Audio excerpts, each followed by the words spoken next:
Good morning. Good morning, good morning, good morning. It's a Sunday morning. Good morning, Dale. Good morning, everybody. Sawati Ton Chow. Somebody my cop. How are you all doing? It is a Sunday. I don't know what day it feels like, but good morning, good morning. The days all run together, but we are back. We've been back for a couple days now, and got a couple things to talk about. We're going to be getting into the differences between Vietnamese and Thai women, at least from what I know and what I've been told, and we'll explore the cultural traits, the relationships, and what life is like from the perspective of moi and from few others. So we're going to get into some experiences of what it's like to be in both countries and be with women, which, I have very little experience with the Vietnamese women, although I do have some experience, but no experience in Vietnam. So you got to take that with a grain of salt. But I've heard some things, I've read some things. People have written me letters and messages, and I know for a fact from a few Vietnamese women what it's like. So we'll just go at it the best that we can. So first of all, the dollar 33.13. Because, this is what's really important. If you haven't seen already, I put up a video where I do get a marriage proposal from a woman. That's what I'll say. It's from a woman. I got a marriage proposal. And she surprised me because she goes, oh, that's your wife? And I said, yeah, that's my wife. She goes, second wife? My wife was like, no. What do you... Oh, God. That particular woman, she came up to me. She had fruit, and she had the big stick. I don't know what they're called, but I should look that up. But she had the thing, she balances it on her shoulder. It's got fruit on either end, and it was heavy. So I see her, and I'm filming as I walk up to her, and I see her, and she sees the camera, and she goes, oh, so she takes the camera out of my hand, and she puts the stick up on my shoulder. And I was like, oh, well, this is kind of heavy. I'm like, poor woman. So then she starts talking to my wife. You want some fruit? You want some fruit? And she starts piling in fruit into a bag. My wife's like, no. I don't want all this fruit. You're not going to just hoodwink me, typical kind of vendor trick against tourists. You're not going to just put a whole bunch of fruit in and go, okay, that's 400 baht. My wife is smarter than that. My wife goes, listen, I just want some bananas. The lady goes, give me bananas. So it's like 50 baht for the little bananas, which is too much. We should have paid like maybe 30 baht, 20 or 30 baht. But I just went, just give her the money. It's no problem. My wife's like, yeah, whatever.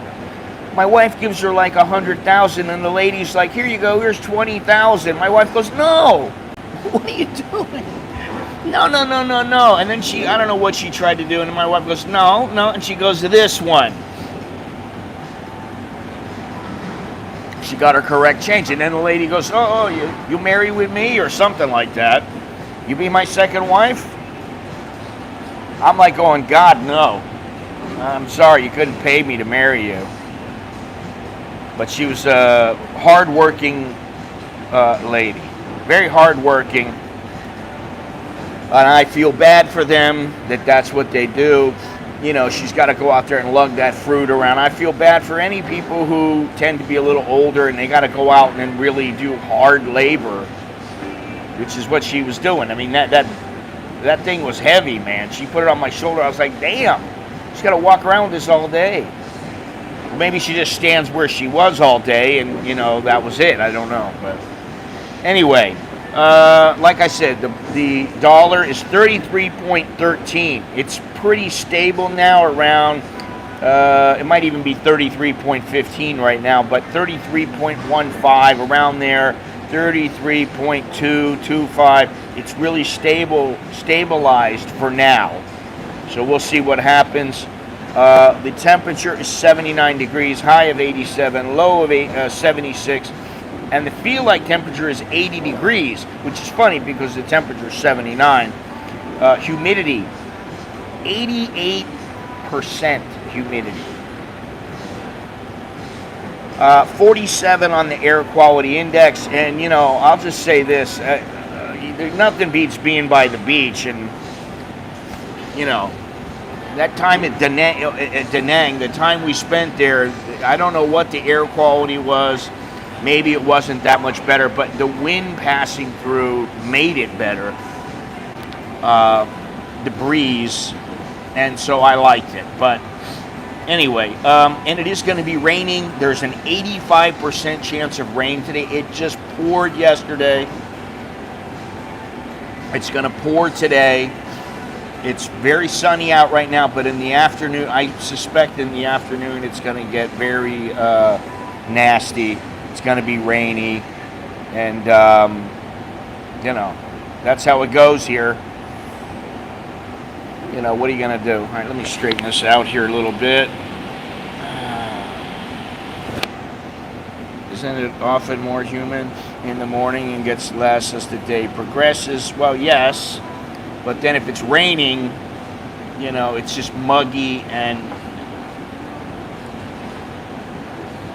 not much you can do about it. You can't really do anything about the weather except get inside or put, you know, additional clothing on or whatever it might be. Yeah, so anyway, today is Sunday, as I said, and I was surprised because I thought, oh, there's a big fight on today, and I thought, all right, you know, it's a pretty big fight, but somehow I just have a feeling it's not going to be all it's cracked up to be, and that was with Francis Ngannou and this guy Renan Ferreira, and I saw this guy Renan Ferreira knock a couple of people out, and I went, oh man, Francis Ngannou cannot get knocked out again. He cannot get knocked out twice in a row. And so I was anxious to watch this fight, and I thought, it's going to be on Sunday morning. I'm going to have to watch it while I'm streaming. I don't like to do that. It's difficult to do. And then I see, oh no, it's on at 6 o'clock. It's on at like 6 o'clock in the morning. So I watched it. It was a one-round blowout. Francis Ngannou just knocked the guy out. Good fight for while it lasted. I mean, you know, it was kind of like what he should have done.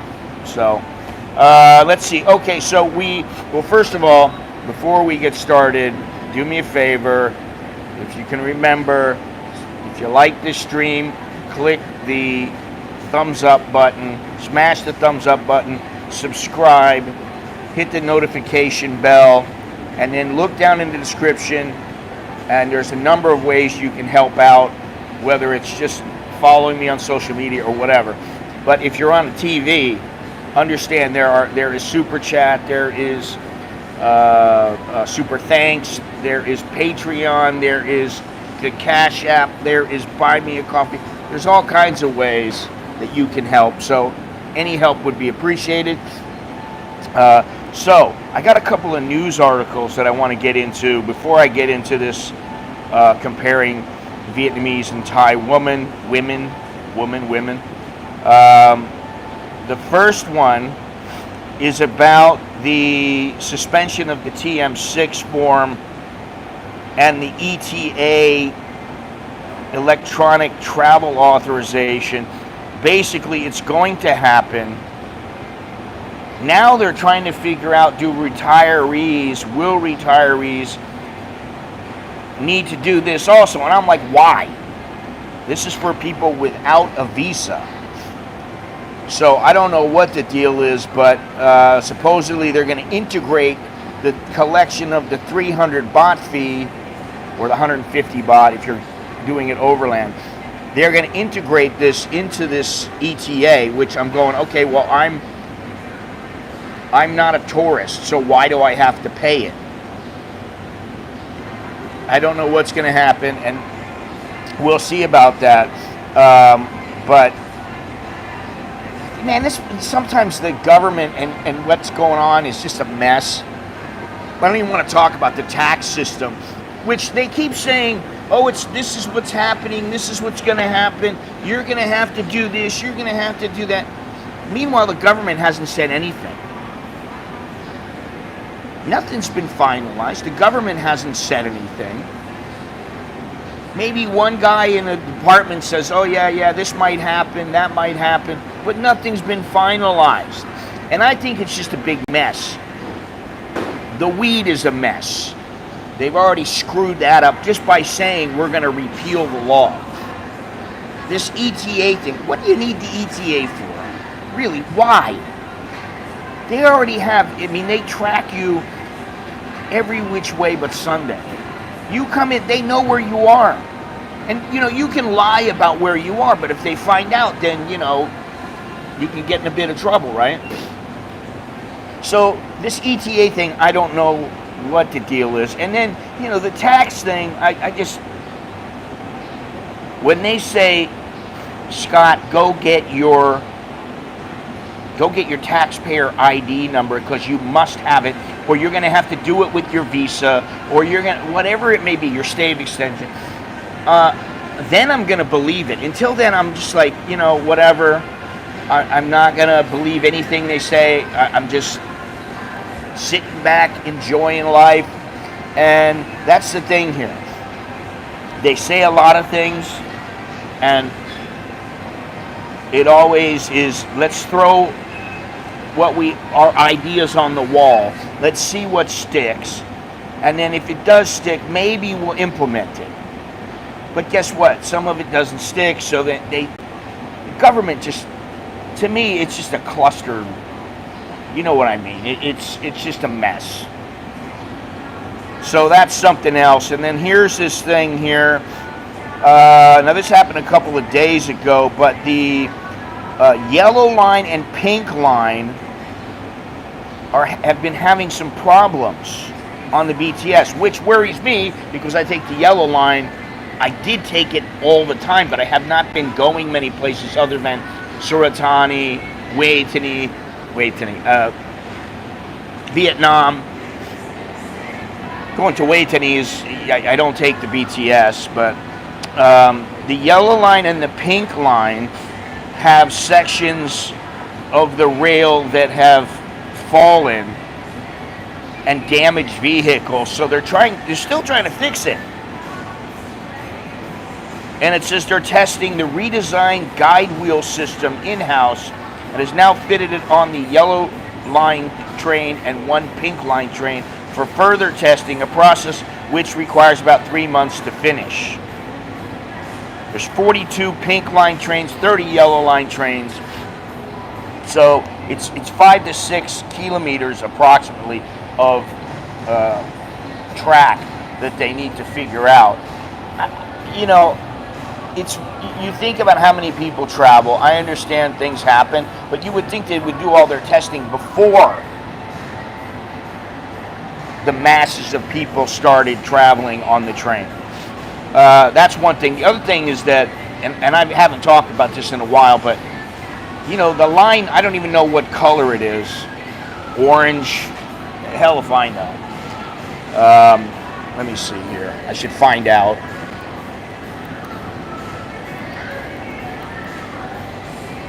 Yeah, it's orange. It's the orange line. The MRT on Ramkhamhaeng Road, which is above ground, below ground, above ground. It's still not in operation, and it's ready to go, but they just don't have the cars. They're waiting for the cars, and they made a deal about 6 months ago. About 4 months ago, they made a deal to finalize this, but they still haven't done anything. So, what are you going to do about that? So, to me, I look at it and I go, oh, and then you got the thing about the the 10,000 baht for all the Thais, which apparently my sons are eligible for it because they're not earning, you know, substantial income. Supposedly they're eligible for it. I don't know. We haven't asked for it. We're not going to.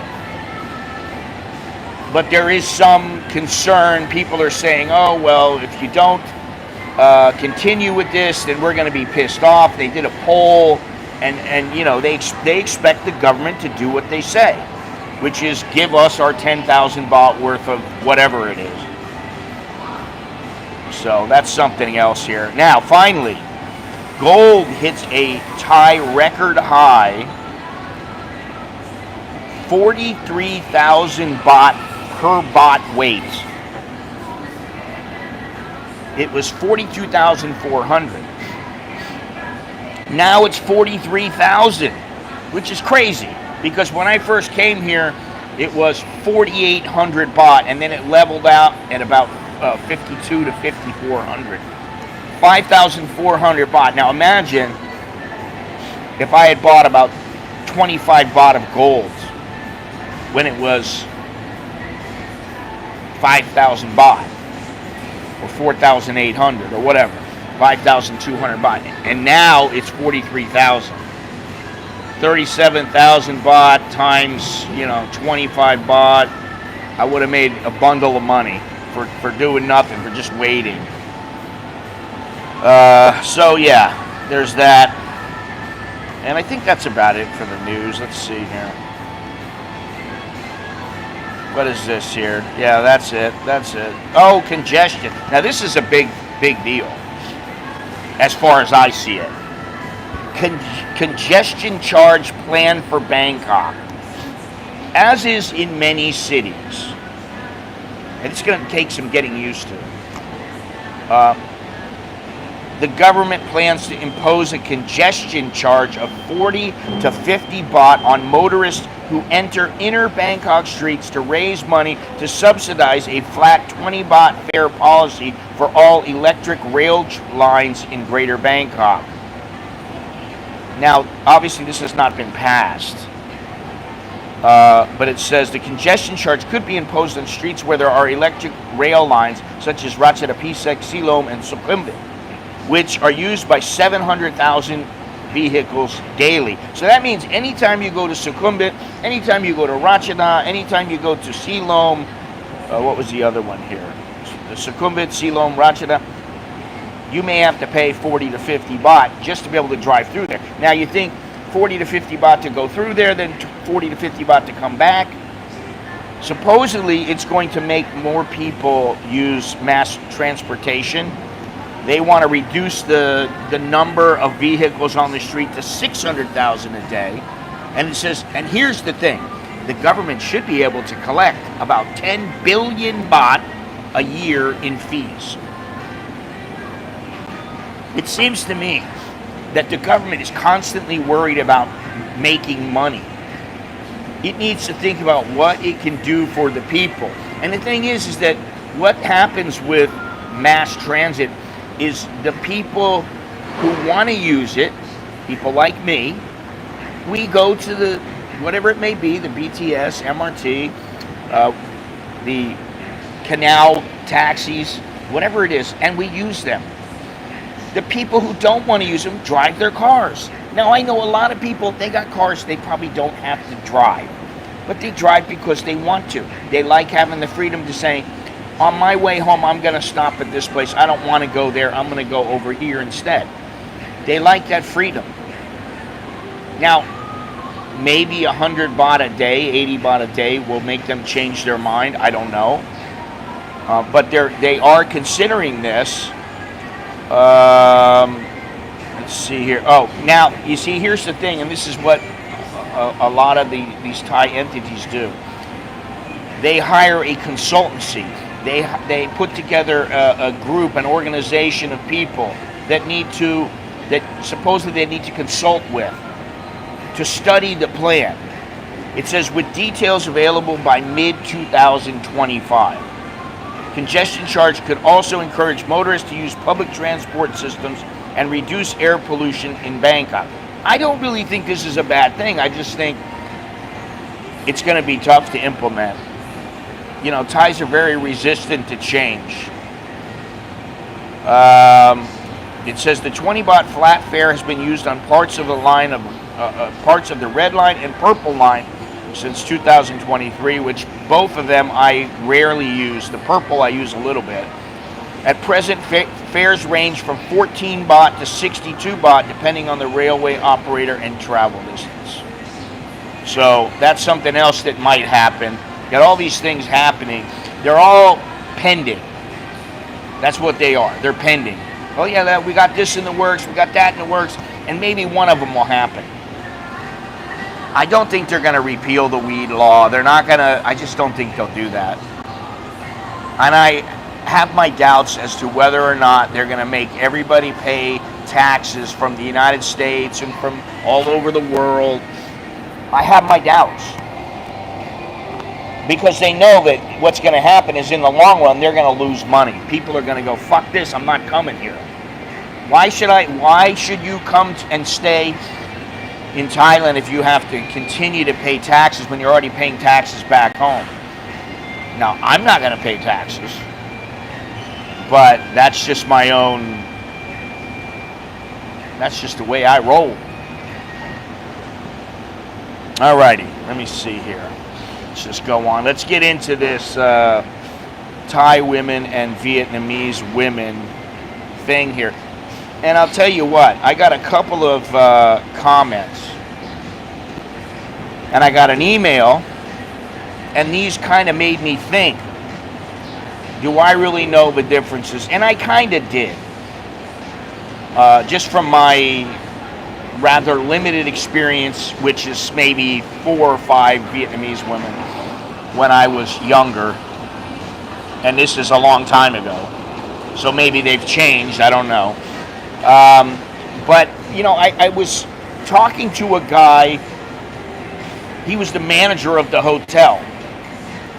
Shit, I didn't put I need to put the information in the description for the hotel and the other place that we ate, and I have them, and I just forgot to put them in, so I'll have to do that. But okay, let me just read you these comments. It's from one guy here, and then I'll read the other comment. It says, regarding the dating scene in Da Nang, if you're a foreigner, forget it. Now, that's not what the Vietnamese guy who I talked to, who I would say he comes from a family that is fairly well off, you know, young. I think the Vietnamese women probably would think he might be a catch. I don't think he has any serious problems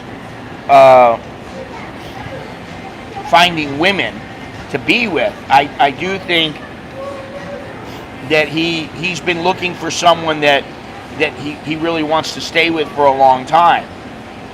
And I think from what he said, this is the problem, because he's very particular about what he wants and everything else.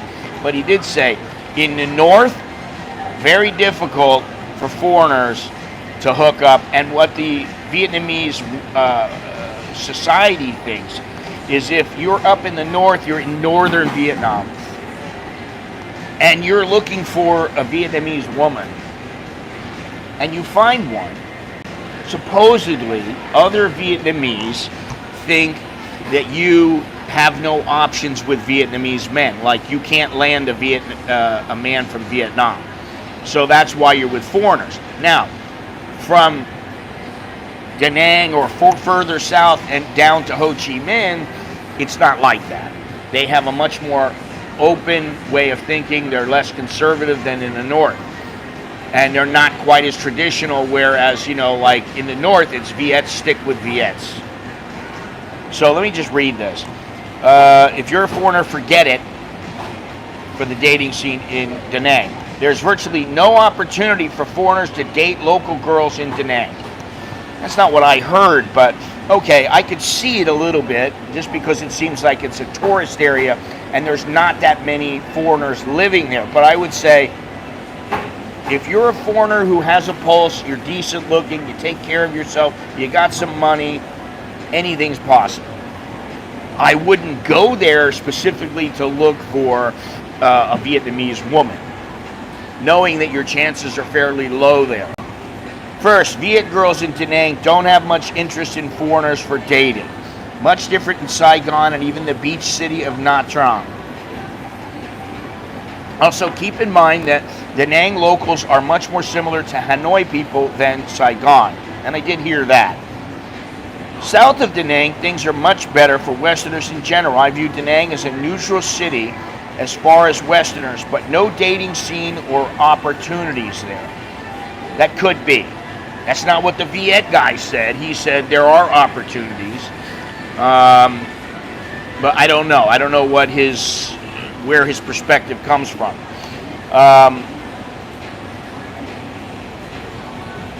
I would say that the Viet man you spoke with is somewhat correct.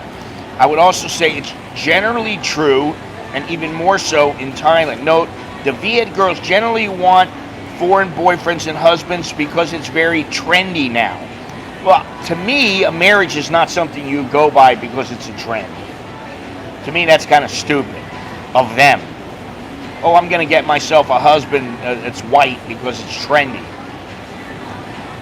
I guess, if that's what you want. But I lived in Thailand for years and found that in general, fewer Thai women are truly interested in foreigners other than for material gain. I also learned firsthand that there are certain Thai girls which are off limits to foreigners, light-skinned, very attractive. Now that is pretty much true. The only way that you're going to get some light-skinned Chinese family type Thai woman who is extremely good looking, she's a piece of ass. She's between an 8 and a 10. The only way you're going to get that is if you have something in society, you are linked to Thai society, you're integrated with Thai society, and you're somebody. I don't mean you're a Muay Thai fighter. I don't mean, you're a YouTuber and you're, although if you've got enough viewers, maybe that counts, but I'm talking about you're like some superstar in Thailand. You're a singer, you're an actor, and people know who you are. Then, or you're somebody who runs a business and you are very well off. Then you might have some opportunities. But the chances are that you're not going to get to that level. Most foreigners will not get to that level with Thailand. I know that to be true. I just know from seeing it, from all my friends, from everybody that I know who has a Thai woman or is married or something like that. It's very hard to get into that strata of society. Okay. Much of this xenophobic culture, what is this? Much of this is the xenophobic culture of Thailand. Well, there definitely are some women, and they can be low-so or high-so. It doesn't really matter. But they come from a background where, no, I'm not, there's no way I can bring home a foreigner to my mother. I've had numerous women tell me that. They said, I just can't do it. They're like, why? I can stick with a Thai, and they know me, they know everything,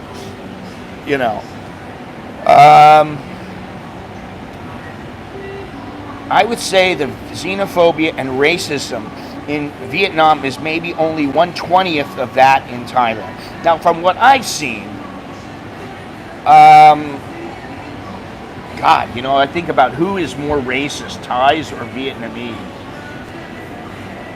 I think that the Vietnamese women are much more direct. They tend to be business first. The whole love, oh baby, you're so beautiful, I love you, oh my God, I can't believe that we're together, I'm so glad I met you, oh I love you. That kind of thing takes a back seat. They have an attitude of what is good for us, what is good for me. And I'll tell you a story, and I've told it before, I'll tell it again. It's about a guy who hooked up with a Chinese chick. He got married to her.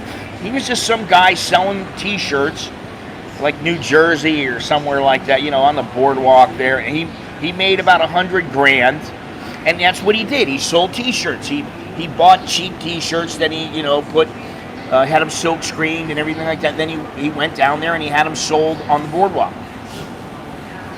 He met some Chinese chick, hooked up with her, made the mistake of either putting her name on the account or just telling the bank or saying to the bank that she's on the account or whatever. I don't know how it worked. But one day he came home and his 100 grand was gone, and he said, "Well, what the hell are you doing? This is our money." And she said, No, Mama and Papa need the money, and we're family. And he dumped her. He dumped her because she stole his money. He looked at it as, you stole my money. You didn't ask me if you can take it out. It's not your money. Oh, well, we're married. It's my money. No, it's not your money. So that happened, and I think the Viets are much more like Chinese than they are like Thais. Thais are a bit more laid back, okay? But let me go on here. Some of these differences between the two countries might be because Thailand has been dealing with foreign expats and tourists for a long time, while Vietnam is still relatively new to the tourism game. Okay, that's part of it. But the other part is that Vietnam has a Chinese mentality, Confucius mentality, where Thailand has a Buddhist mentality. Thailand is much more laid back. And even though they are somewhat conservative, they are less conservative than Vietnam. And they are more laid back, more free, more open, more, let's just have fun. Everything needs to be fun. We need to, we don't have to be so serious about everything. Where the Chinese are very serious about things, and the Vietnamese are all equally serious, and it's that Confucius mentality. It says here, but Thais do hide their racism well because they are extremely polite and well-mannered. Well, if you learn anything about Thais, they will be very polite. They will be very well-mannered in almost all cases. Unless you hit a button that's going to set them off. And even then, they will try to control themselves. They generally are very... I've done business with people. I've talked to people.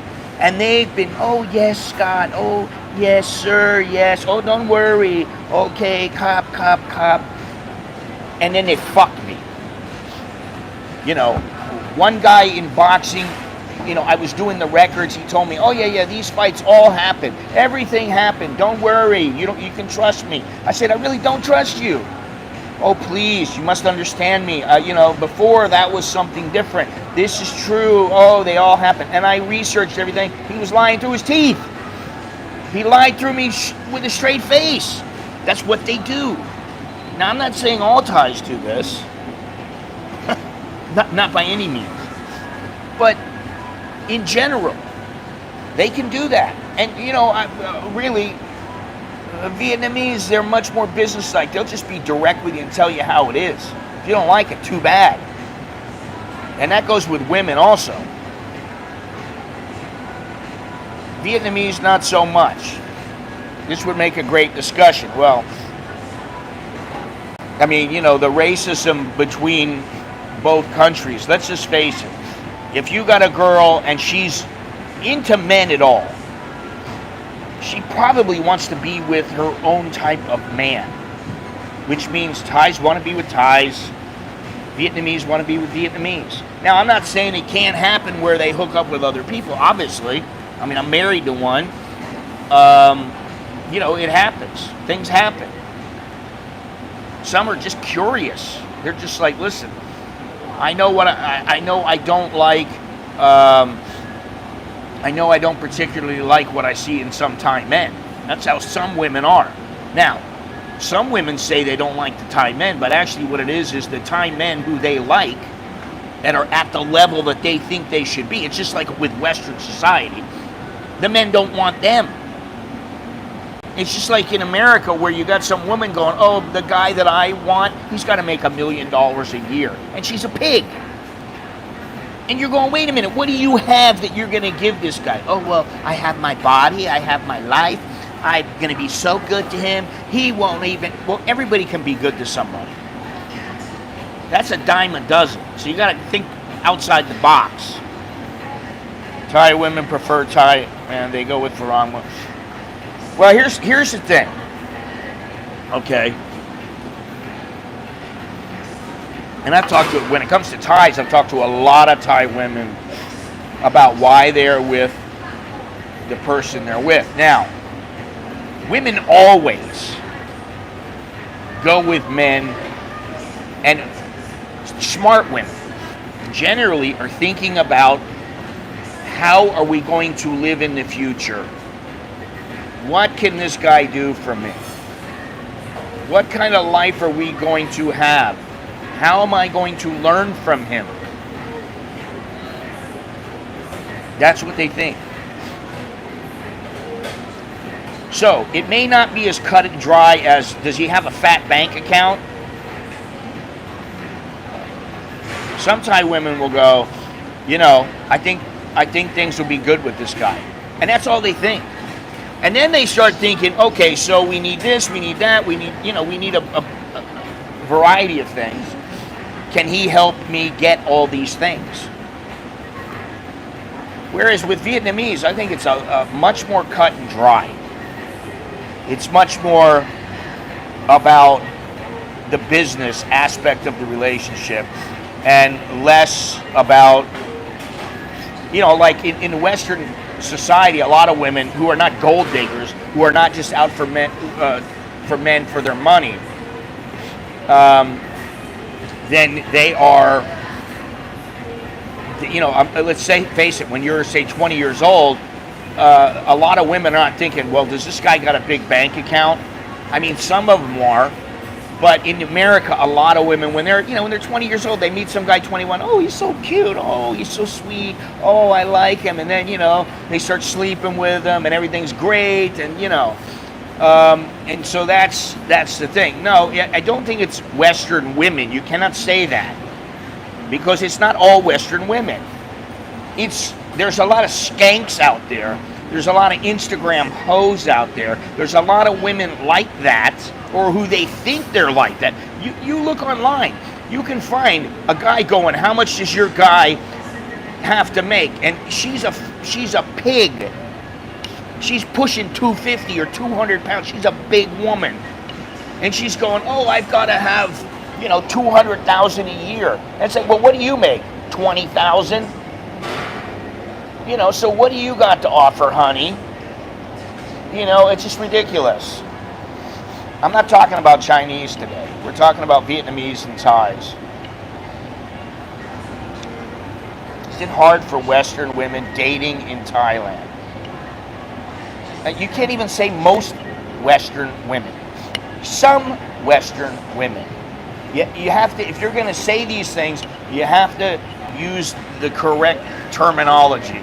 And I would say there's a big difference between most and many, or some. I would say some Western women feel like you need to make 500,000 a year, $1 million a year to be their kind of man, and yet they have nothing to offer except a little furry triangle between their legs. And you know, that just doesn't cut it. That doesn't cut it. You know, that's the thing. That's why you can get some chick who's a porn star, an OnlyFans model. She could be some hot chick, and she's like, listen, give me 10 grand and I'll sleep with you. No. Why? Because I get to bust a nut? No, you know what? My hand is free. If I really want to, I mean, you know what I mean? Like, you don't have to do that. So that takes away their power. All right, let's go on here. Okay, let me just, that was the message that I got.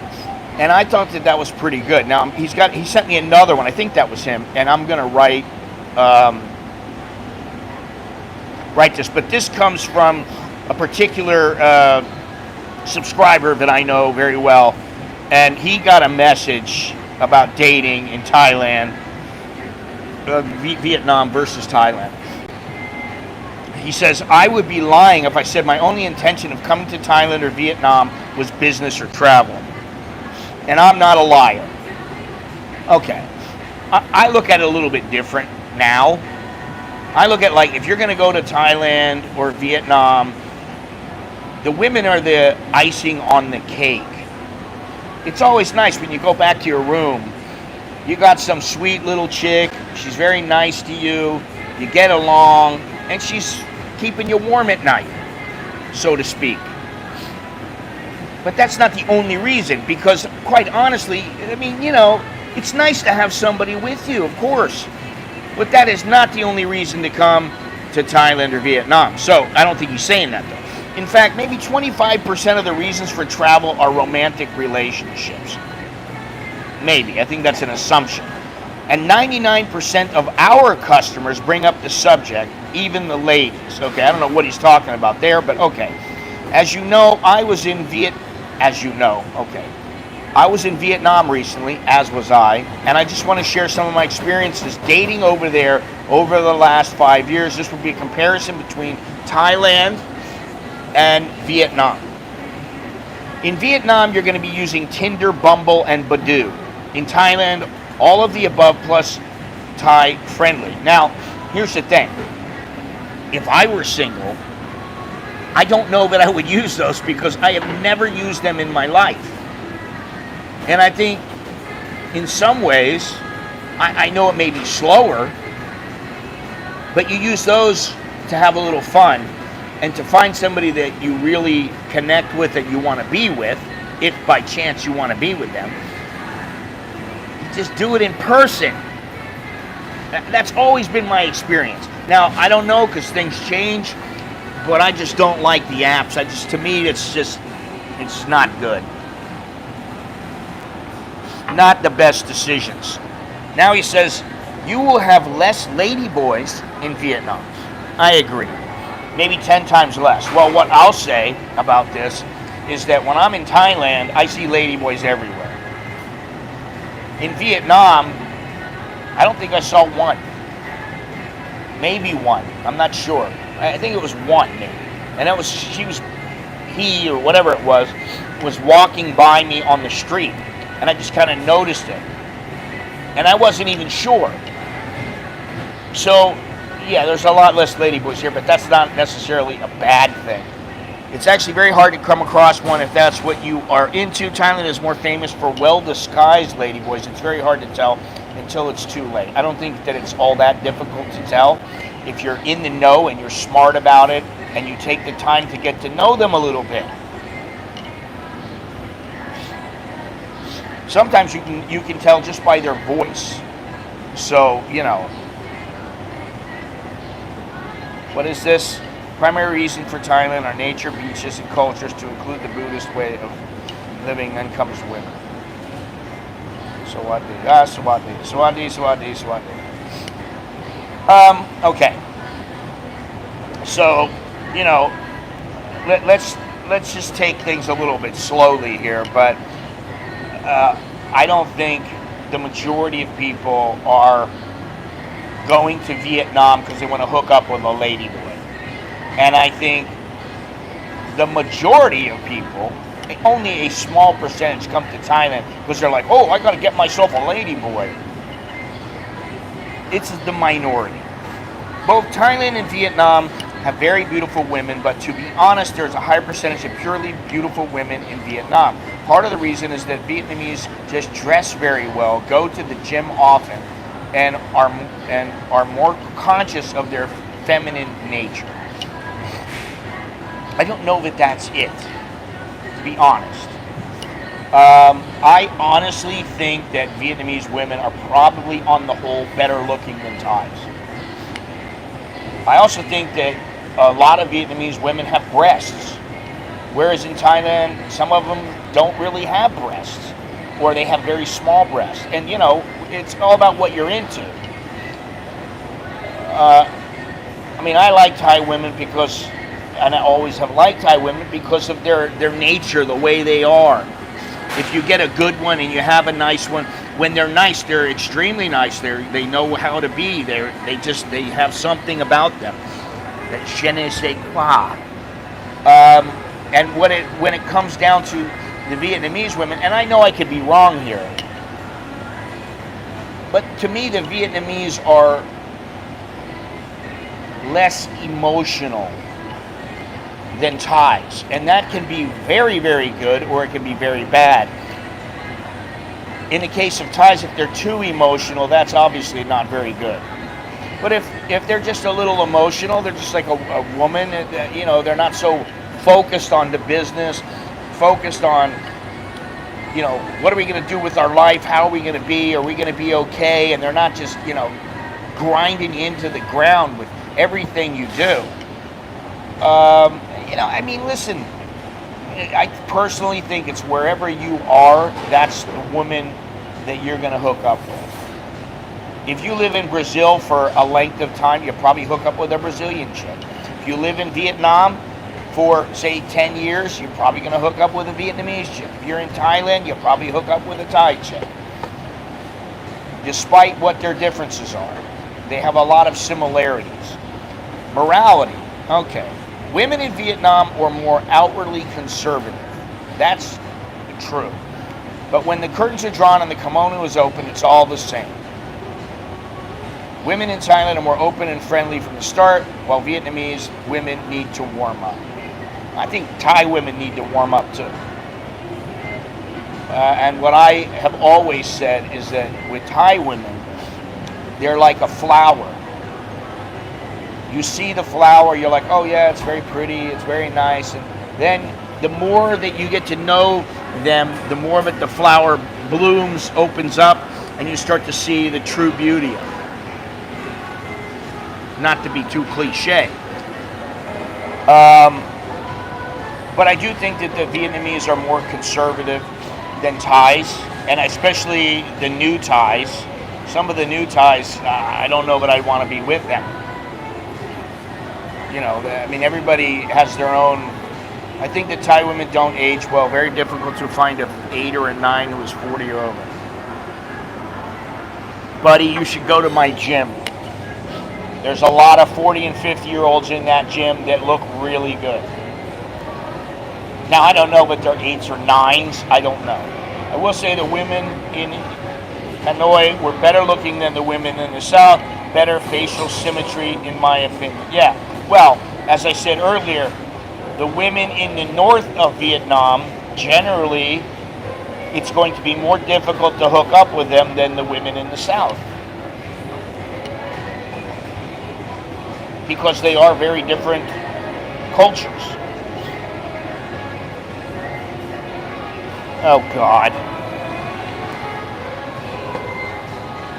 I got flashed in the MRT a few times in Bangkok. Oh, really? So they just saw you and decided to, let me just show you my bush. Let me show you my titties. Come on, dude. What I'll say is that I don't see a lot of, how can I say this? I see some women that are older that dress very provocatively here in Thailand. They should not be dressing that way. You know, I mean, they got rolls hanging over their pants, and, you know, they think that they got it going on, and that's just, no. But generally, those women are not really what you would consider, they're like 3s, 2s, 0s, you know. You know, it's just like, listen, there are times I'm walking along, like on Sukhumvit or in the MRT or the BTS, and some chick is walking along and she sees me and she grins. It's not like a little, you know, a little hello smile. No, it's a, you know, maybe we should just hook up. Well, what I'm saying to you is, how did they flash you? You should be specific about that. Did they show you their bush? Were they just bending their legs and you happen to see their panties? Or were they showing you their tits? You say flash. I don't see that kind of thing happening very often, and I've been here for 30 years. And believe me, 30 years ago, I was quite active. Although the MRT wasn't even around when I first came here. When I first moved here, it wasn't here. I'm not saying it can't happen, but, and there was 1 or 2 times when that happened in the mall here. But that was a long time ago. I mean, and that was just some panties. They don't usually do that. Most Thais are not that provocative. They're not that flirtatious. So, let me keep going here.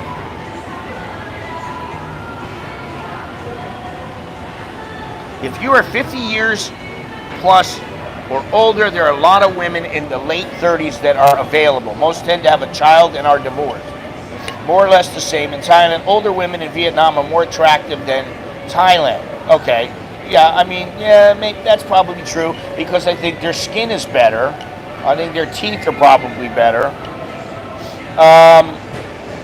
And the only thing about, you can say they tend to have a child and are divorced.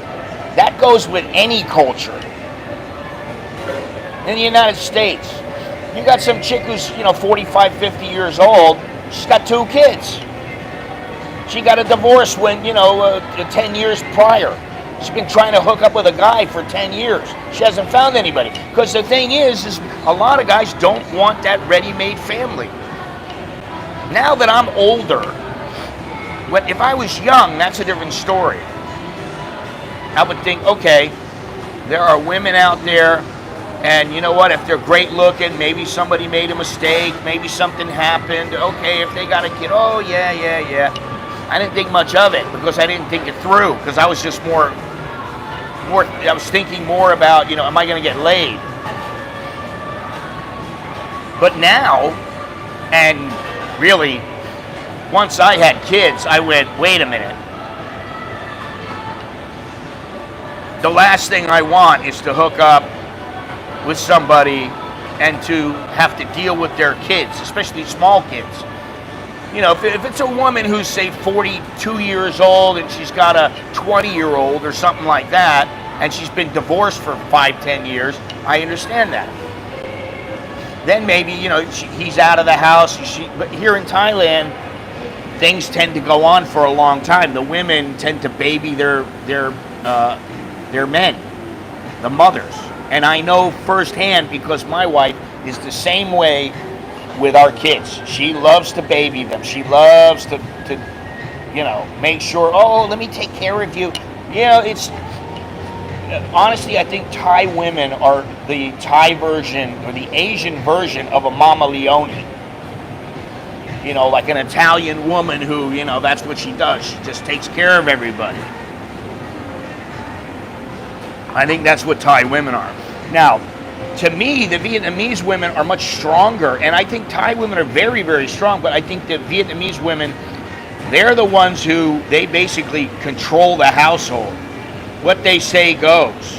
And the men just go, yeah, okay. And to a lesser extent here, that happens also with Thais. I don't know about with foreigners. When I started traveling to Vietnam 6 years ago, it was easier to just make friends and have fun on the dating sites. See, this guy he's talking about dating sites. Like, when I was dating at length, when I was going out with anybody and anything that moved that I thought looked good, there were no dating sites. It was mail order brides, and I didn't want any of that. I've made many good friends who are still great friends today. Now a huge majority of women want pay to play. It's astounding how much that has changed in a short period of time. Of course, that was always the case in Thailand, but it's gotten much worse. And here's the thing. This is where I think the guy is dead wrong. Most guys here's the thing. If they only want pay for play because they don't want a woman in their life, they don't want to be bothered, they don't want a relationship, they don't want to commit. I understand that. That's just about here's your money, let me get mine, boom, we're done. However, there are some people that I know, and they will not even fathom trying to hook up with some chick who's a regular girl. And by regular girl, I mean she could be working at a coffee shop. She could be working in the mall as a cashier. She could be a nurse. She could be any of these things. They don't even fathom going after those women because to them it's just, it's too much of a hassle. I just don't really want to do it. So they hook up with chicks who they know they can screw. They don't have to put in much time. They put in the money. And then they get whatever they want. So, but you cannot say that there are not regular women available. There are. That's the thing. I used to do both. You know, if you want to put a little time in, you put a little time in. In the meantime, you're going doing your thing so you can get yours because you're a man. And you can date as many women as you want. You just don't generally let them know what you're doing. They don't need to know what you're doing until you get serious with them and say, okay, we've got a committed relationship. And even then, you take small steps. But I do think now with the advent of the internet and the dating apps and with COVID, a lot of women know I don't have to work in a bar anymore. I can just do it online. Some of them are really good looking and they go, what do I have to work in a bar for? I don't want anybody over me. I'll just charge them $5,000. I keep all the money to myself. Both countries are still fairly conservative, yes, but Thai women adhere to gender roles much more strictly than Vietnamese women. However, Vietnamese women expect you to simp over them a lot more. Now, I don't really know about that because nobody ever thought I was going to simp over them.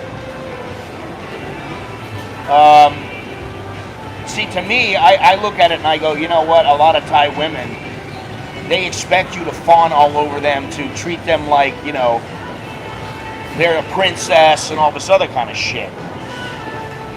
And that's where you got to draw the line. But I never had any Vietnamese act that way towards me. I would say they're both conservative. I think Vietnamese are a bit more conservative than Thais, for sure. And as far as gender roles, I mean, it's not like there's a lot of women in Thailand who go, I want to go out and be a mechanic. Or I'm going to go on this construction site and be a project planner. I don't think that happens very often. Good morning, Mr. Tallow. Well, very good. Tell your wife not to listen to me when I talk about women. Because we all know that, all you want to know is things for a friend. That's all you want to know about. And you want to know things for yourself, but when it comes to women, you're talking about for a friend and cannabis.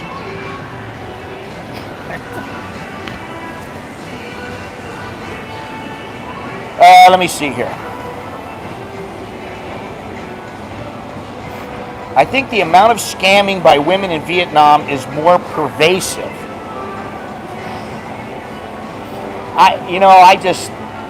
From what I know about Thai women, you don't need to let a scam occur. There are guys out there, when a woman says to you, I don't care if she's Thai, Vietnamese, whatever she is, she says, honey, I know we have not met yet, but I have this problem and I'm so stressed out about it. I really need to take care of it. What's the problem, sweetheart? Yes, they're as good as, it's just like anywhere else. You're going to get some girls that are great. You're going to get some girls that are not so great. Same with Thailand.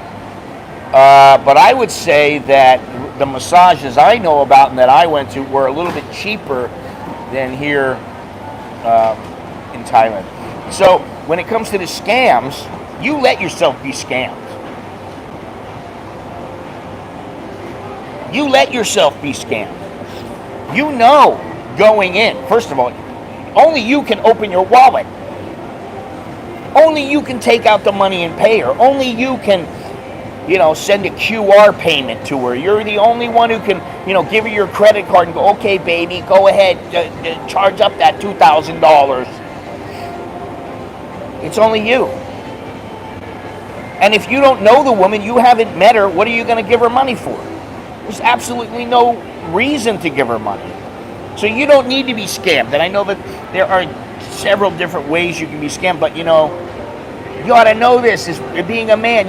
What is the purpose of some chick who's on the game? And even chicks who aren't on the game, you got to think, hey, maybe this chick isn't all she's cracked up to be.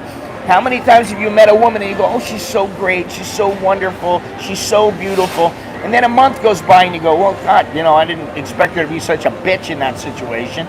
Then the next thing you know, 3 months down the road, you're like, God, she's a bitch. She's not all that nice. She's nice when she wants something.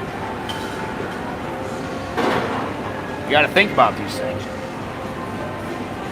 It's so bad you'll have to always be on your guard and wonder what is going to happen. And I don't mean big scams, I mean lots and lots of small scams. Thailand has scams too, but tend to be bigger, more obvious, and less frequent. I will say this. In Thailand, the scams seem to be pretty obvious. I don't know if they're bigger, but they're more obvious, and I think, the women know, like, I can't get away with this all the time. I know a Filipino chick who, she'd go to the airport and she'd go, oh, I forgot my cream, I forgot my facial cream. And it was, well, how much is the facial cream? Go and buy some more. It's $50. Come on, honey. Is that $50 going to really make you look that much better? I don't care if you look good, if you look bad. It ain't going to help. Most of that stuff is junk anyway. So guess what? You ain't got to pay it.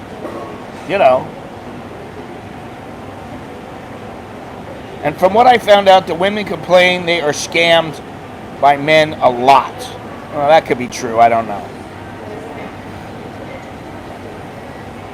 Once upon a time in Europe and America, we Western need to leave the Western. It's up to you, man. You cannot say, oh my God, all the Western women are bad. You can't say that. Sometimes it's because the guy doesn't see the red flags. He doesn't see it. Sometimes it's because the chicks are just bad. There are good chicks out there. You know that.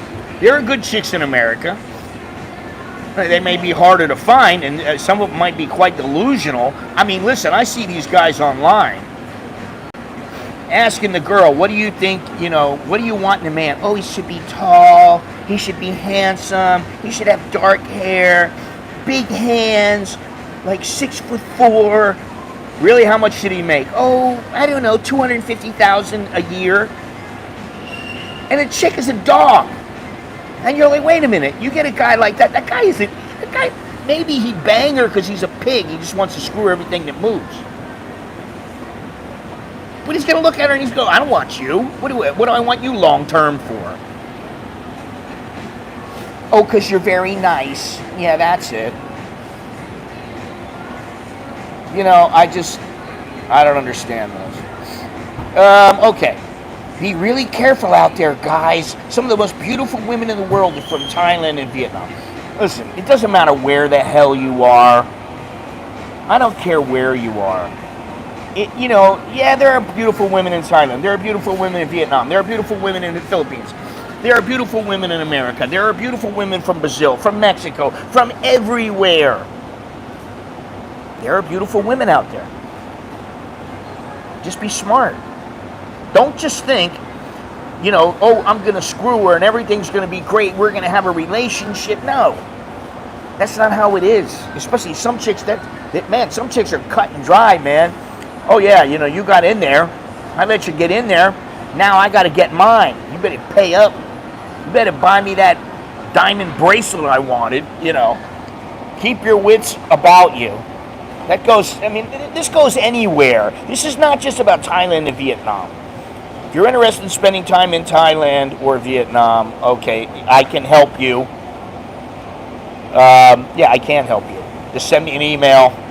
at an American in Bangkok at gmail.com, and we'll work out an arrangement to where everything is copacetic. But, you know, really, if you're a man, just understand, the way you think and the way she thinks is not the same.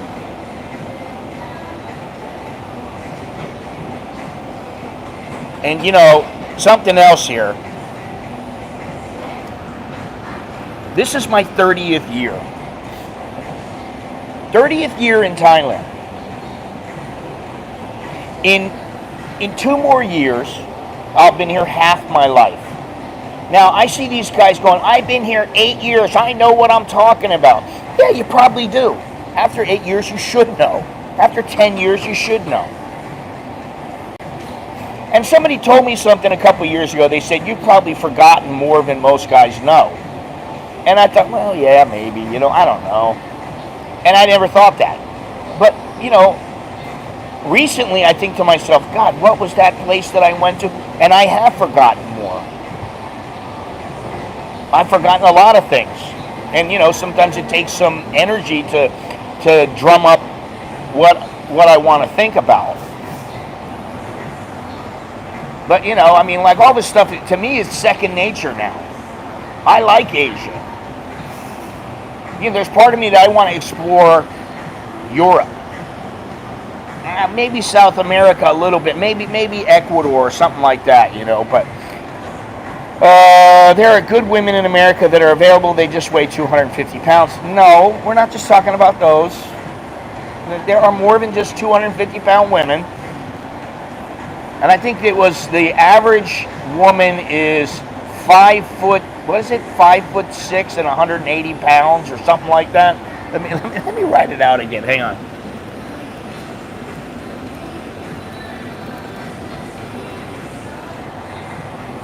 Oh, average size woman is a size 16, which I don't know what the hell is that. 5'4". Wait a minute. It was 5'4". Average height has increased. Oh God. The average weight is 170.6 pounds. Average man is 5'9" and weight is 197.9. So there you go. I've been going back and forth to Thailand for 14 years. I'm still a tourist. Well, you are. I mean, you know, just by the definition of the word, you are. But you are a very experienced tourist. And you should know a few things. You should know how to say some basic words in Thai, some basic phrases in Thai. You should know how things operate here, how to do things here. You know, but nonetheless, you're a tourist. Let me continue to read this here. Or did we finish? Yeah, I mean, you know, him saying that you got to be really careful out there.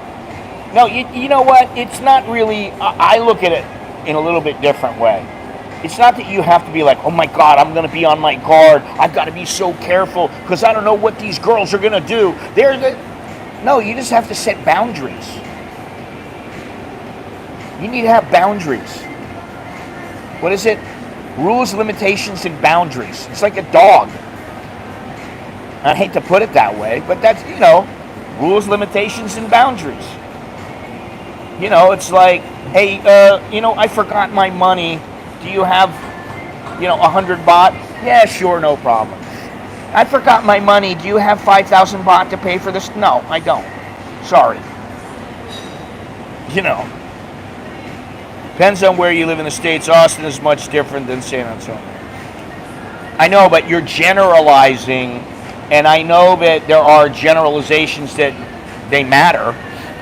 I would just say that a lot of what we are thinking about Western women is anecdotal evidence. And I know there is an abundance of anecdotal evidence, but I would say that that does not constitute the majority of women. I would say that that constitutes some or many of the women. not all women are going, oh my God, I've got to get money out of this guy. I only make 18,000, he makes 800,000. I need this guy. Most women are not saying that. They're not that stupid, really. I mean, some are, but I think a lot of them are not that stupid. Oh yeah, I look like shit, and I'm gonna get this guy who's worth millions and millions of dollars, even though he's not the greatest looking. What the hell does he need you for? He doesn't need you. And I know a lot of guys, they don't care about having sex with a woman. They care a little bit, but it's not like the overriding thought in their head. They're not thinking, oh, how am I going to bang this chick? Oh, I want that chick over there. Oh, I want this chick over there. That's not how they're thinking. They're thinking, I got to take care of business. And then if they got some free time, it's like, hey, you know what? That chick over there looks really good. But it's not like, I got to get in this chick's pants. I got to get in this chick's pants. And that's all they're thinking about. You're talking about somebody who's like 18 years old, 20 years old, 22 years old, who's just like, all they're thinking about is sex, sex, sex, sex, sex. Somebody who's a little bit older, is more mature, is not thinking that way. Yeah, granted, they might be thinking about it, but they're also thinking about their responsibilities. Because if you ain't taking care of business, most women ain't gonna want you. You gotta take care of business, man.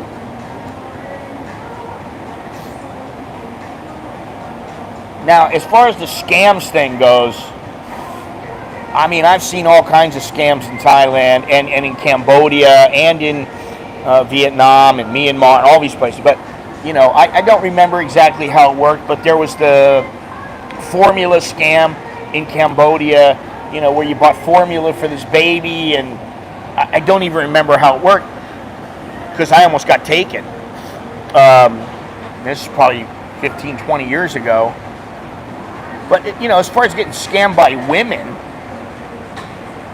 well, if you're the kind of guy who goes, oh, I'm so free with my money, I'll give you, yeah, whatever you need, honey, I'll give it to you. Well, then you deserve to be scammed. I mean, in this day and age, you can't be that nice. She needs to earn it. She needs to warrant you saying, hey, you're my woman, you're going to take care of me, I'm going to take care of you. Right?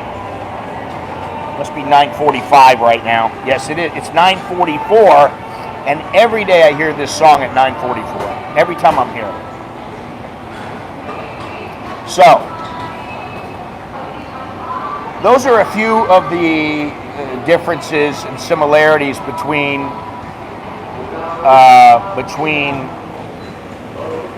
Vietnamese and Thai women. I mean, you can compare all kinds of women. You could compare women from around the globe. Now,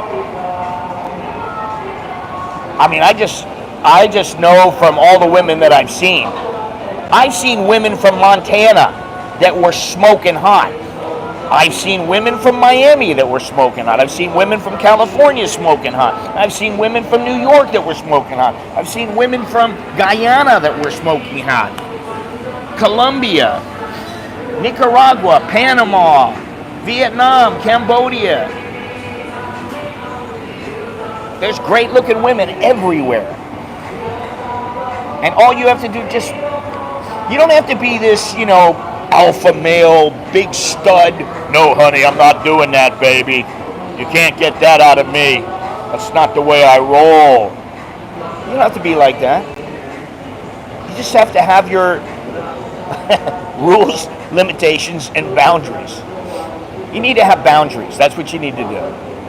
And you need to be firm with them, and you need to be confident in your own boundaries.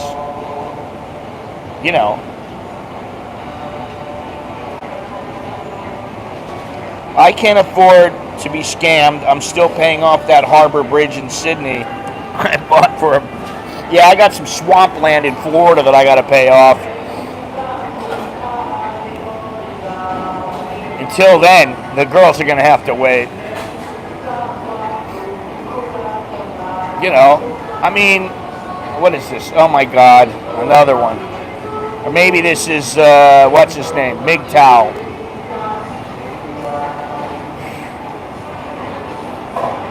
Pretty funny. He only joined about 2 weeks ago.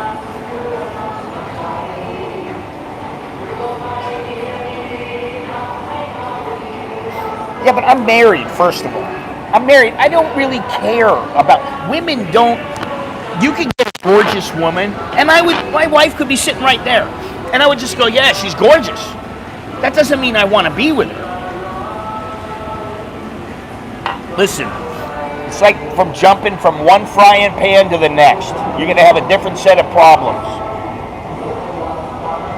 You know? And then, you know, you think about this. Once you get tired of screwing them, then what? Then you're stuck with them. I got scammed in Hanoi from a hot girl giving tours on a motorbike. We actually had a good time, and I don't think she stuck it to me as much as she could have. I think she was sexy. She liked me. Well, that last sentence, she liked me, that says it all. She might have liked you, but she liked the money more. That's why you negotiate a deal ahead of time. Anything about money, you negotiate. And what's funny is that my friend Ted, and my wife all were buying things. And they told them the price, and they were like, oh, okay, yeah, all right. And I was like, no. She wants 300,000. That's her first price. No, not 200. Oh no, how about 280? How about 200? 250? 240. Sold. Okay. You just knocked off, you know, how much? 20%. Well, that's not that bad, really. I mean, you know, $40. You know, but I mean, you got to negotiate. And I mean, that's the thing. I know already, if you're in a mall, they're probably not going to negotiate with you. You know, they got the price already shown. They're probably not going to do anything with you. Now, if you go out and you're in a market, in Vietnam, Son Tra market, in Thailand, Chatuchak market, wherever you may be. Now, if you go to like what's the market down the street? A Bangkok market. It's a wet market. It's fruit and vegetables. They're not going to negotiate on that. You know, their pound is, their price is $100 per kilo, then it's $100 per kilo. 100 baht per kilo, then it's 100 baht per kilo.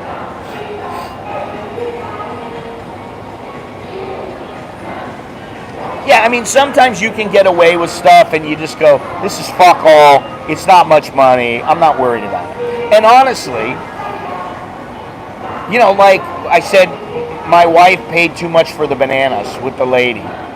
Now, I don't care if she's asking me to get married or whatever, she wasn't good looking at all. To me, that's kind of like an insult, but all right, I understand. She's got her little gig, her little game that she plays. And honestly, the banana should have been 20 or what was equivalent to 20 or 30 baht. My wife paid 50. Now, we knew we were overpaying. But you know what? I just went, it's not that much. I'm not going to worry about it. I don't even feel like negotiating with her over, you know, 10, 20 baht. I don't want to negotiate. You know? Sometimes you just give them the tip, you give them a little extra, whatever it is, and you just go, whatever. And I'm not saying you do that all the time. I'm not saying you do that with women all the time or anything like that. That's not what I'm saying. I'm saying sometimes it's better you just give a little bit of extra money, then they're happy. Then you don't have any problems. And sometimes you're giving them what they asked for, and they're still like, oh, well, but, And you're like, listen, I'll give you here's, you know, an extra 100 baht, that's 10% more. That's what you get. And you just go, that's it. I'm not giving them any more. That's your boundary, right? got to have those boundaries. And if you don't have boundaries, well, then you're going to get stepped on. And if you do, then you deserve it. That's how I look at it. You know, it's very simple. I wish people would think about this. Of course, I don't even know where my wallet is. Here's my wallet right here. My wallet I got in Vietnam for $7.50, right? That's my wallet. I have 140 baht in here. Now, if I'm out and the chick's like, oh, but I need money. A chick that means nothing to me. And she says, I need money, honey. Yeah, so I need money too. We all need money. But that doesn't mean I gotta go, here you go, I'm gonna give you my money. Everybody needs money. Even the people who are filthy rich think they need money. You know. So, what are you going to do? That's the thing. I think I paid, like I said, about $7.50 for this. For my shoes, I was a little bit irritated because I found the shoes for 50,000 dong less at another place. And I thought, shit, I could have saved 50,000. But 50,000 is only $2. And I thought, I liked the lady where I went. She was nice. And, you know, next time, if I go there again, because, you know, if I'm back in Da Nang again, I'll go to that place again, and I'll probably buy some. I'll try to buy 2 things and get her to go down quite a bit more so I can make that money up. You know. But, you know, I mean, everybody's trying to make a buck. That's how it works.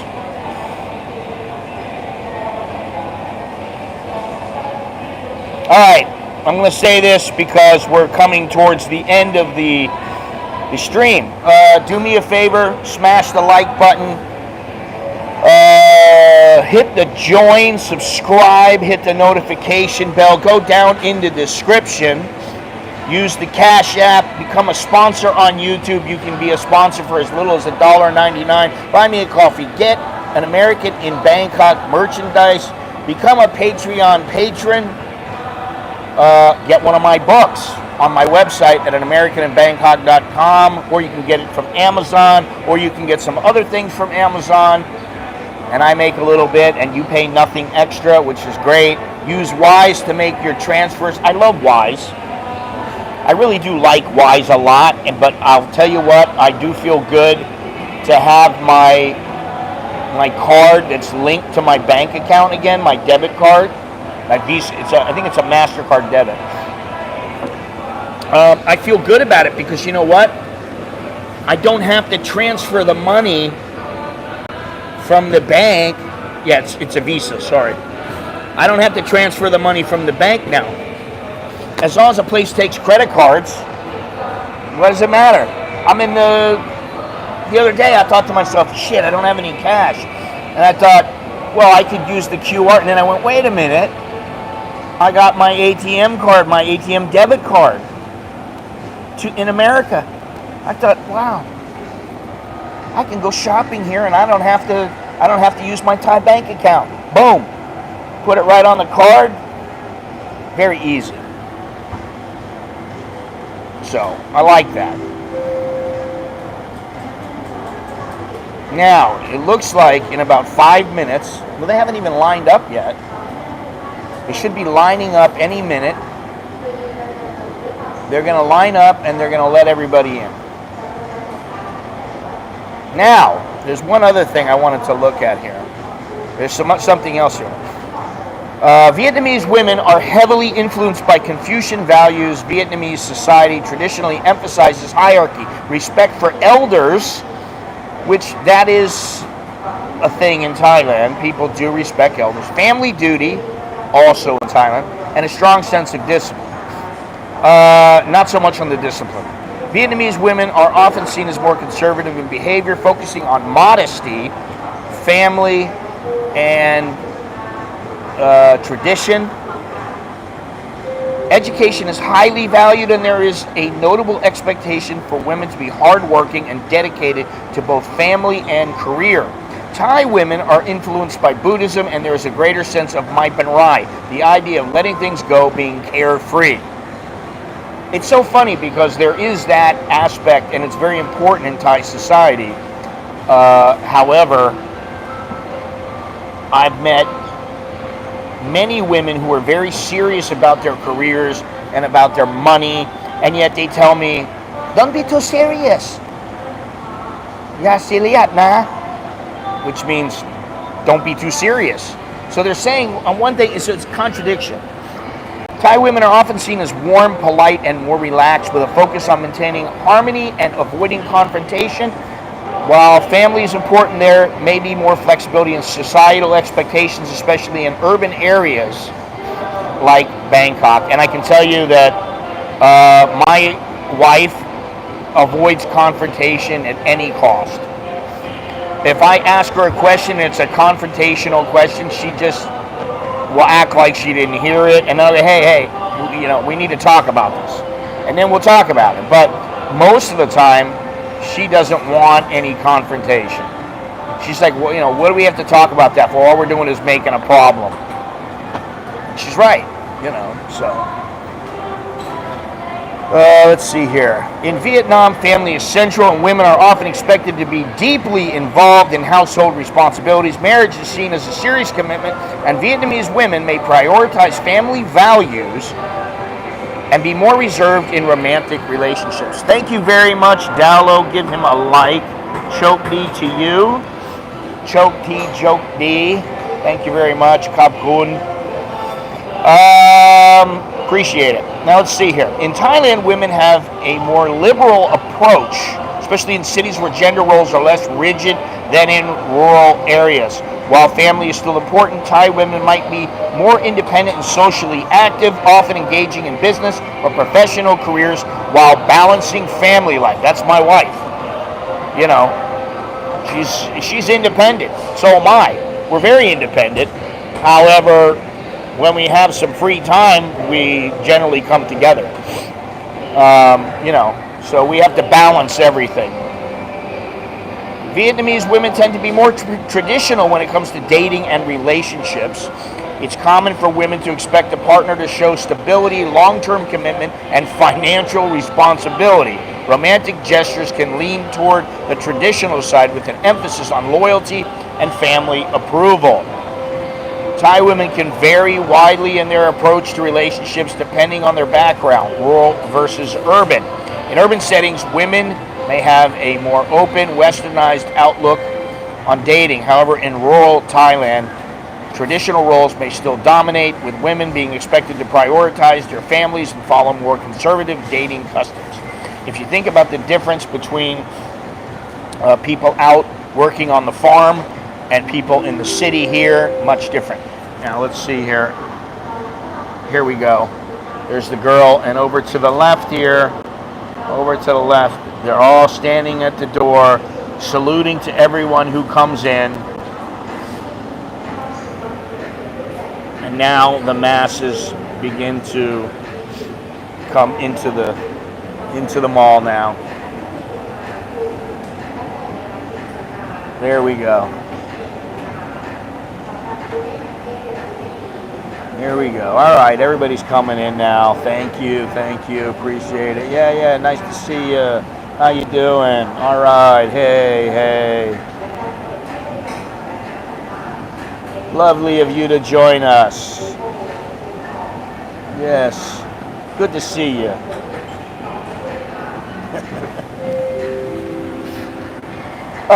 Often known for their elegant traditional attire like the Áo Đai, Vietnamese women typically dress more conservatively, especially in formal or traditional settings. In daily life, they may be slightly more understated in fashion choices, with a focus on modesty. Now, I gotta say, there was the woman. I don't know who you're talking about. I didn't see a Burmese woman. A lot of times the Burmese women have the Tanaka sandalwood on their face, or they're wearing a sarong or something like that. Digging up my past, Thai women, particularly in cities like Bangkok, tend to be more fashion forward and following international trends, albeit slowly. In tourist-heavy areas or urban settings, they may dress more casually and modern while also maintaining traditional attire such as the jute tie for special occasions. Andy, how you doing? Where are you? In Vietnam, many women play key roles in their families and are becoming increasingly active in professional settings. However, societal pressures often still push women to balance work with significant household responsibilities. That's the way it goes. Thai women are generally perceived as more independent in the workforce, especially in cities. Thai culture tends to allow for greater flexibility in terms of work-life balance, and many Thai women have careers or own businesses while also contributing to household management. You know, I hate to say it, but the women do a lot in both cultures. Women do a lot in Thailand, women do a lot in Vietnam. That's just the bottom line, they do. They do a lot. Vietnamese women may take longer to warm up to foreigners, often due to cultural expectations and concerns about long-term stability. Building trust can take time as there's cultural emphasis on cautiousness when it comes to foreigners in romantic or business settings. There you go. It's going to take you some time. Thank you, Joe. Good morning. How you doing? How you doing? Sawadee Cup, choke D to you. Everybody, please give Joe a thumbs up there. Appreciate that. Generally, for your average, I'm home just waiting to see what happens in the Middle East before I book my Turkey trip. Okay. I don't know what it is about Turkey. I just don't feel like I want to go there. You know, the Middle East doesn't fascinate me. Rather go to, you know, somewhere in Central and Northern Europe. You know, I wouldn't mind going to Greece and places like that, but I don't really feel the need to go to Turkey. And I'd rather go to South America, Central America. Yeah. I don't know. I don't know what it is. It's just you know, I mean, my sister's been to Jordan a couple of times and she loves it. I personally don't want to go. To me, it's like, it's all desert, and I go, all right, this is all desert. I want to see something a little more uplifting. Let's see here. Thai women, especially in tourist-heavy areas, may be more accustomed to interacting with foreigners. While there may be openness to relationship with foreigners, Thai women often value respect for their culture and traditions. And what they are talking about here, they are talking about your average, everyday Vietnamese or Thai woman. They're not talking about some chick who's in the bar, and even the girls in at least Thai women in the bars tend to be more conservative than a Westerner. If you look, you know, the women, they're half dressed or not dressed, in the go-go bar, and then when they come out, they're all covered up. That's what they like to do. Let's see here. Okay. Communication in here, this is what I think is very telling. Communication in Vietnam can be more direct, with an emphasis on clear expectations and responsibility, reflecting the Confucian influence. So they don't beat around the bush. And what I know about my interactions with Vietnamese women is they were very, very direct. They had no problem stating what they want, what they expect. None of that. They didn't have any problems with that. And they were very businesslike. It wasn't like, you know, oh, honey, you're so cute, you're this, you're that. And that was a long time ago. So, I mean, I'm not saying that, you know, every chick thought that I was, but maybe some of them would. They might be like, oh, you're so cute, oh, I didn't get any of that. When some other cultures, I would get it. And so that's why I say they're just more, They're more to what they want, and to them, until they're actually engaged in it. Now here's a Burmese chick right there, in the middle. She was Burmese.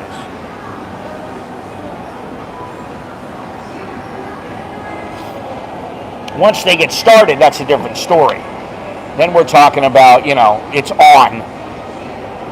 Communication in Vietnam can be more direct, with an emphasis on clear expectations and responsibility, reflecting the Confucian influence. However, younger generations in cities are becoming more open and relaxed in their communication styles. I had a nice conversation with this Vietnamese guy one night. It was me and Ted. We sat down and we talked to the guy. We must have talked to him for an hour and a half. And, it was somewhat enlightening because of the things that he told me about that I didn't really know. And, he told me about, I went to Ha Long Bay, and he goes, what kind of a tour did you take? I told him, and he goes, should have taken another kind of tour. And he told me what tour I should have taken, how I should have done it. And I was like, yeah, well, I wish I had you to help me earlier. Thai women influenced by Buddhist values. That's the difference. In Thailand, it's Buddhist, and in Vietnam, it is Confucian. Yes, I've been to Vietnam now many times, and this trip that I just took was very, very, it was pleasant. It was very nice. I had a great time, and I would say, sometimes I go to places, like I go to Surat. That was really nice. We went to Surat. I had a lot of fun. And it was a different kind of fun. I go to Vietnam. We're there for, 8 days, and I see my friend, and we're going places and laughing, and it was great, right? Each place has a different kind of a feeling that goes along with it. And there have been places that my wife and I have gone, and we're kind of like, all right, this place is okay. But generally, we go to Chiang Mai, we've been there 20 times. And we go, what was the name of that place we stayed at? Oh, that was the name. Okay, let's go there. All right, fine. And we go there, and we're like, it's just like it used to be. And we got to do something different, something, to break free of that monotony. Thai women influenced by Buddhist values may prefer indirect communication to avoid confrontation and maintain harmony, which I think this is similar to the Japanese women. But sometimes they say nothing, and that says a lot. Politeness and patience are key in interactions, and there's often a desire to keep conversations pleasant and non-confrontational. And that says it all.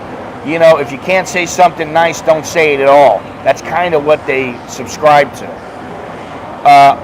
While both Vietnamese and Thai women share certain Southeast Asian cultural values, Vietnamese women tend to be more conservative and family-oriented due to Confucian ideals, whereas Thai women may exhibit a more laid-back attitude and focus on maintaining social harmony. So there you go. I believe that. I think it's true. And I think that's the way that it goes. Let me see here if I can click another. Oh, it's not working. I don't know why. It doesn't work on any of them. So many quirky and trendy cafes in Vietnam. Yeah, more so than Thailand. Never lived near Deptford, London, which has a large Vietnamese. Oh. Okay, so this works. Good deal.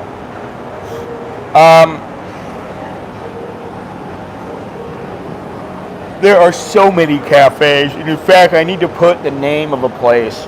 I gave them a rating. I've been giving some places ratings lately, which I don't usually do, because I just,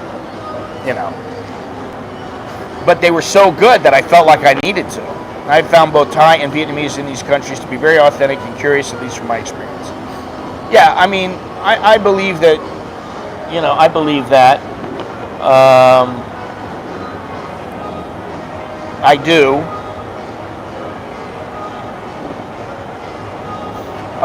And I have had my share of coffee shops, been to my share of coffee shops here in Thailand, and I would say the coffee is good.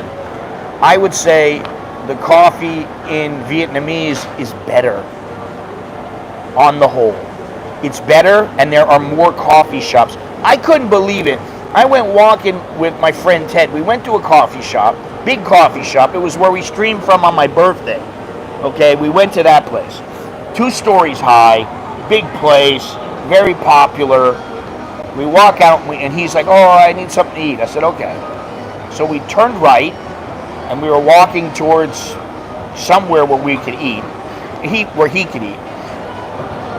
And we walk a little ways down, and right next to the big coffee shop, there's a coffee shop. I go, "Holy shit, coffee shop next to a coffee shop."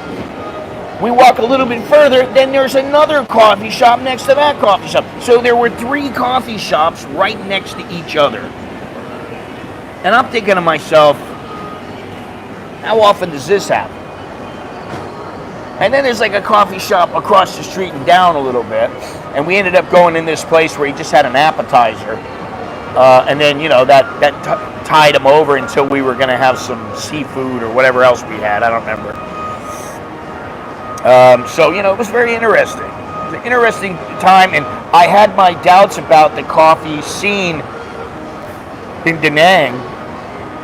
And I was surprised to find out that Vietnam has many more cafes than Thailand. Because I thought, well, Thailand, you can't go anywhere without finding a coffee shop. But that's exactly how it is in Vietnam. And I think that the coffee shops are more integral to Vietnamese life. They go in the morning, they go in the evening, and, it's a place where they go with their friends and socialize. And I'm not saying they don't do that in Thailand, they do, but just not nearly as often as in Vietnam, where some people just go and have tea. So I thought it was the 3rd largest exporter.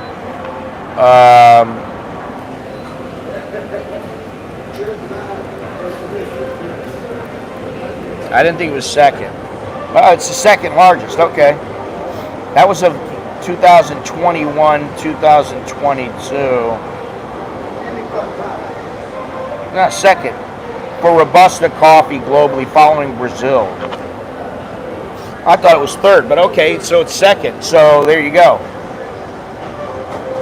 And they got every kind of coffee that you can imagine.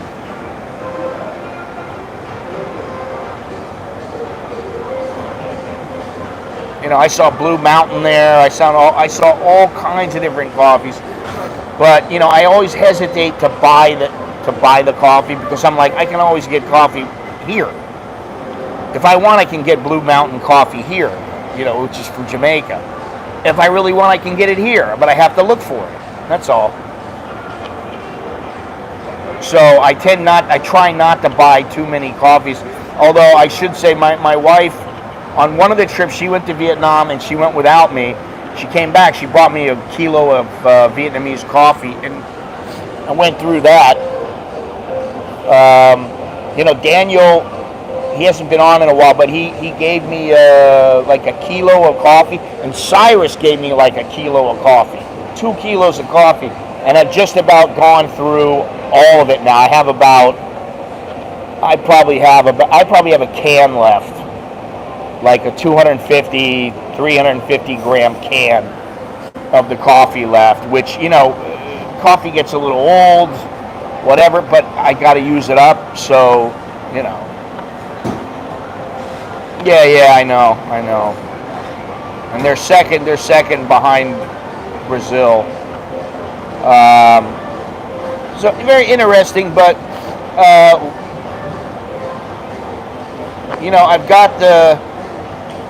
I've got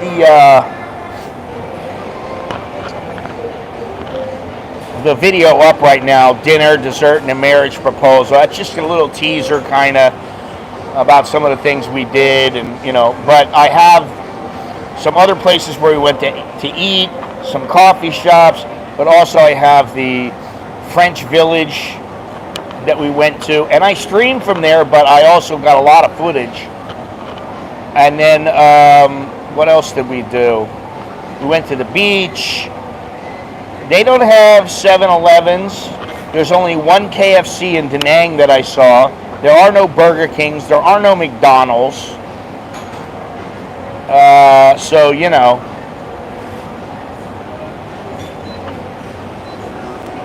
I don't know what the deal is. Let me see something here.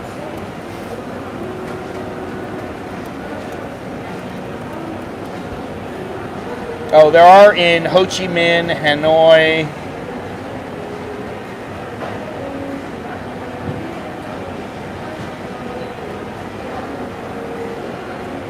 Yeah, in the U.S., fast food is popular because it's quick and convenient. However, in Vietnam, local street vendors offer equally fast service, often serving dishes like pho or banh mi even faster than McDonald's or Burger King.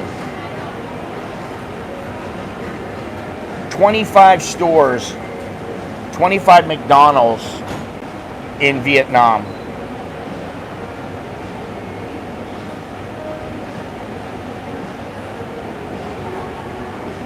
So there you go. I don't know how many Burger King. I think there's more KFCs than anything else. There's 13 Burger Kings. Well, this is as of 2018. There's 145 KFCs in Vietnam. KFC, Lotteria, and McDonald's. KFC is used the most, followed by Lotteria and Pizza Hut. KFC is federated with delicious food image, while Lotteria is viewed as having convenient location and good for both family and youth. I thought that was like the lottery, but it's not. Oh, there's 19 Popeye chickens in Vietnam. There's 95 Pizza Huts. There you go.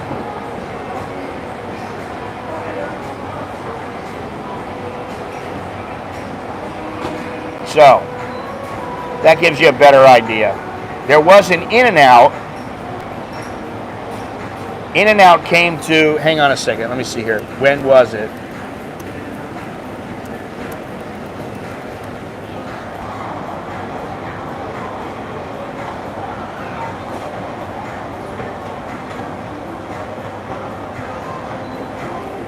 Doesn't tell me. Let's see here.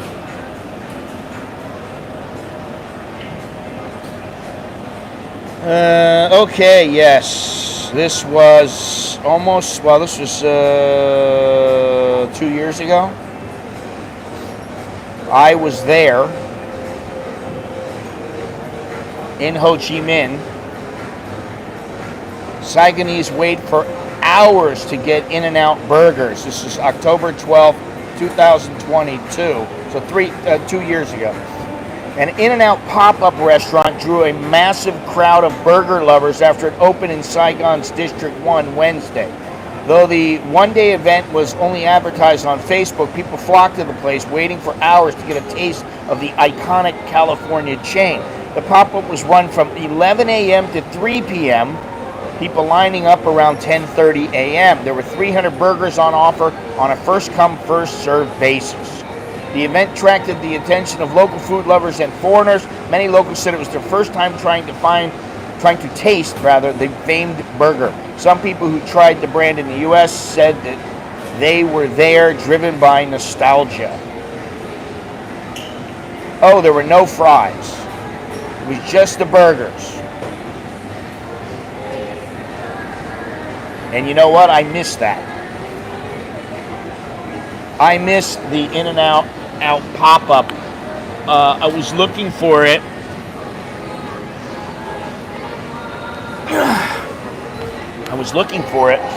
And I saw the thing on Facebook. It said, oh, there's this store coming, and I thought, oh, I'm going to go there. And unfortunately, I missed it. By the time I found out where it was, the pop-up was closed. In-N-Out was first opened in 1948 by a Canadian-born businessman, Harry Snyder, and his wife Esther. Boy, those are 1948 names, Harry and Esther. Burger chain is yet to establish an outlet outside of the U.S., but has opened pop-up locations across the world. In-N-Out's last appearance in Vietnam was in Saigon in 2017.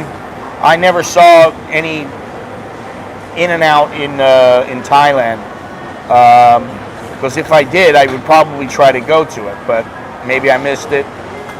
It happens. Interesting stuff. Lotteria has spaghetti as well. I'm very hesitant on eating spaghetti at some place that I don't even know what kind of food they have.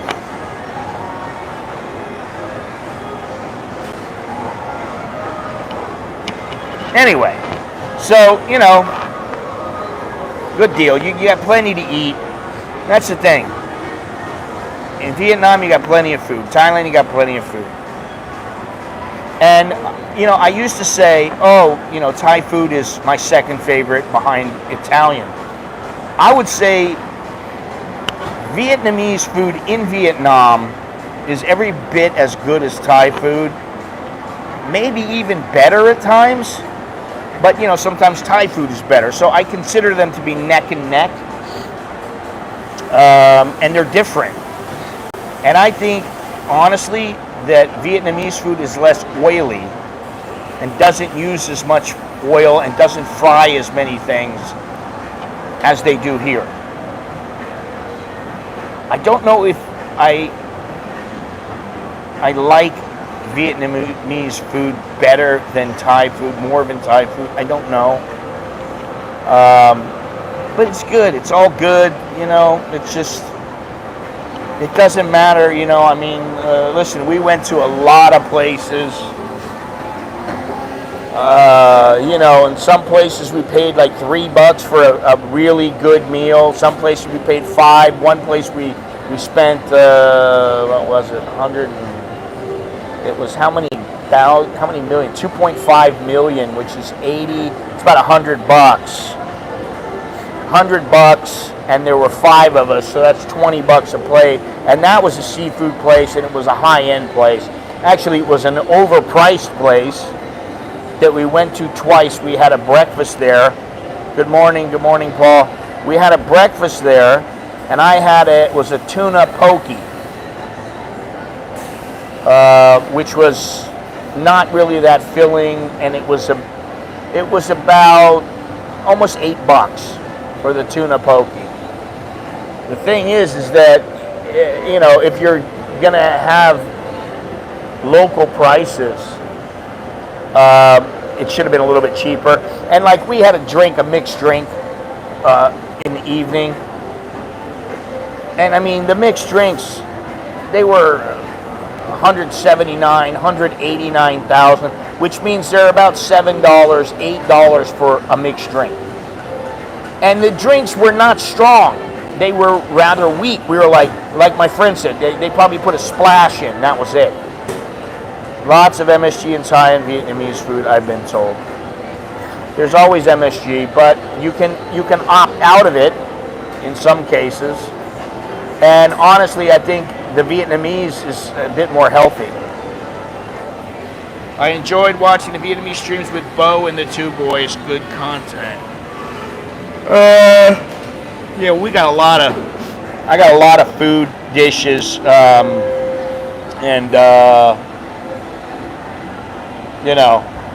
we'll put some of those on there. I got some coffee dish. We got some coffee video.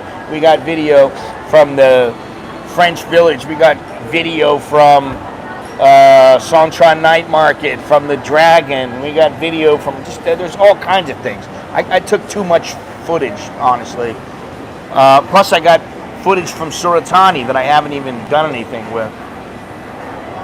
How do Vietnamese people feel about ladyboys? I have no idea. You're going to have to explore that on your own, pal. It's not something I'm willing to. I don't want to do the research for you. I'll let you handle that. So, I had 1 egg coffee. That was Alex's favorite thing, but he had a couple different drinks. Nicholas mostly had cocoa or chocolate. He had some watermelon juice. He had strawberry smoothies. I had a blueberry smoothie. I had a salted coffee. I had a coconut coffee, which was the bomb. But to me, it had too much sugar in it. It was, it's good to go there and you try a couple different things so you know what you like and what you don't like. I mean, today I just had a cappuccino.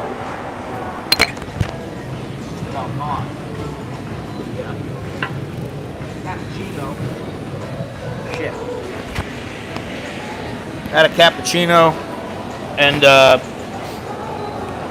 it was enough for me, and it was good. Very, I would say, middle of the road drinks, nothing over the top. Here they have a couple, they have like espresso sangria. They have a couple of things here. But I'll tell you what, in Vietnam there, they probably had 20 different coffees you can try. So, and the egg coffee and the salted coffee have that nice creamy layer on the top. Was so good. I like the salted coffee just as much as the egg coffee. I've always liked the egg coffee, but they are fattening, and they're like a dessert,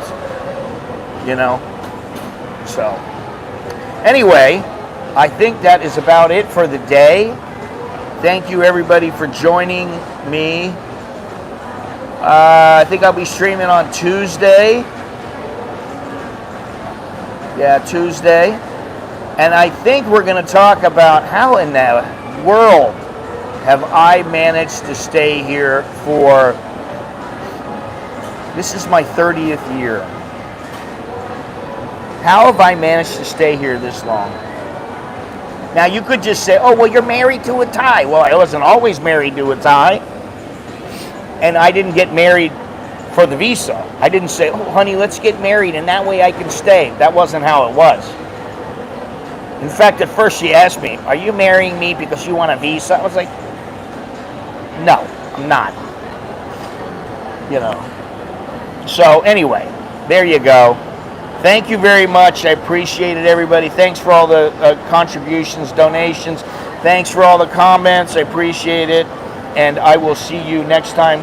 My name is Scott. I'm an American in Bangkok. Take it easy, Andy. Until next time, Chok Di Leo Jekan Mai. That's good luck and see you later.